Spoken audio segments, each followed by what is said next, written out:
मैंने हिम्मत नहीं छोड़ी अपनी। मैं कहा जो होगा सो देखा जाएगा। मरेगी मेरी बच्ची मरेगी, जिएगी मेरी बच्ची जिएगी।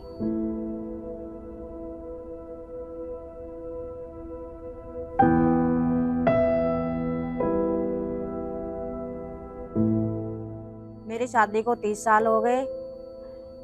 मेरी शादी के 3 साल बाद मेरे को बेटा पैदा हुआ। मेरे बेटे का नाम है कृष्ण।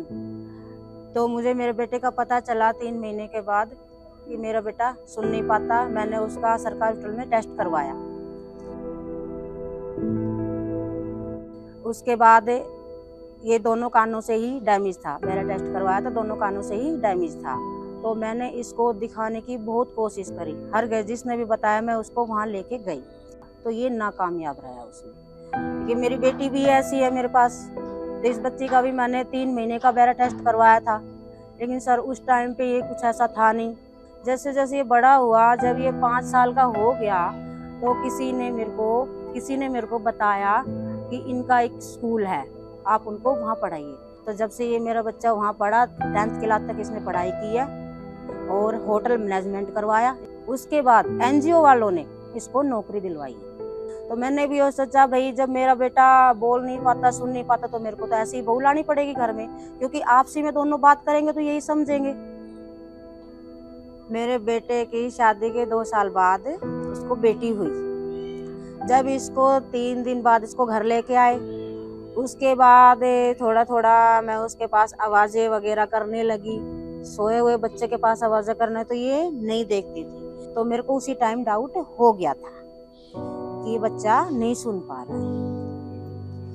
फिर इसका मैंने 3 महीने का बेरा टेस्ट करवाया। फिर मेरे को वहां से पता चला सर्वोदय हॉस्पिटल सेक्टर 8 फरीदाबाद, रवि भाटिया से। अमूमन हम अपनी प्रैक्टिस में ऐसे बच्चों और परिवारों से मिलते ही रहते हैं जो वो मूक बधिर होते हैं। लेकिन ये जान के मुझे मेरी परेशानी कई गुना बढ़ गई जब मुझे पता चला कि इस मध्यम वर्गीय परिवार में इसके बच्ची के माँ बाप भी मूक बधिर थे।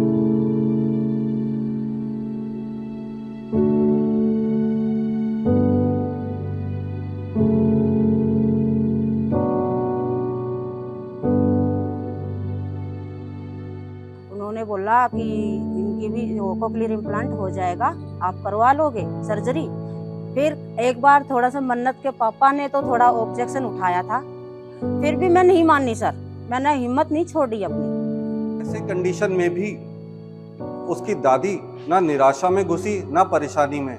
बट उनको जब ये पता चला कि कॉक्लियर इम्प्लांट नामक ऑपरेशन से मेरी पोती सुन लेगी और एक नॉर्मल समाज की मुख्य धारा में जाएगी, तो वो तुरंत उनके अंदर इतनी शक्ति का संचार हुआ और वो रोज रेगुलर फॉलोअप्स में रही। अस्पताल में जब हमने बुलाया वो तुरंत आई, तब आई और कोई उन्होंने देरी नहीं की। हमारा अस्पताल हंस फाउंडेशन नामक एक NGO के पैनल पे है, जिनके तुरंत सारे इंटरवेंशन से इतना खर्चीला इलाज हमारे अस्पताल में मुमकिन हो पाया। और करीबन बच्ची 8.5 या 9 महीने की थी जब यह ऑपरेशन उसका हो गया। नॉर्मल रिहैबिलिटेशन में शामिल है और रेगुलर क्लासेस अटेंड कर रही है। आज ये मेरी बच्ची सही है, उसको बोल रहे हैं, सुन भी रहा है इसको, और ये आवाज भी हल्का हल्का निकाल रही है। बुलाओ बुलाओ उसको, बुलाओ बुलाओ बुलाओ बुलाओ बुलाओ।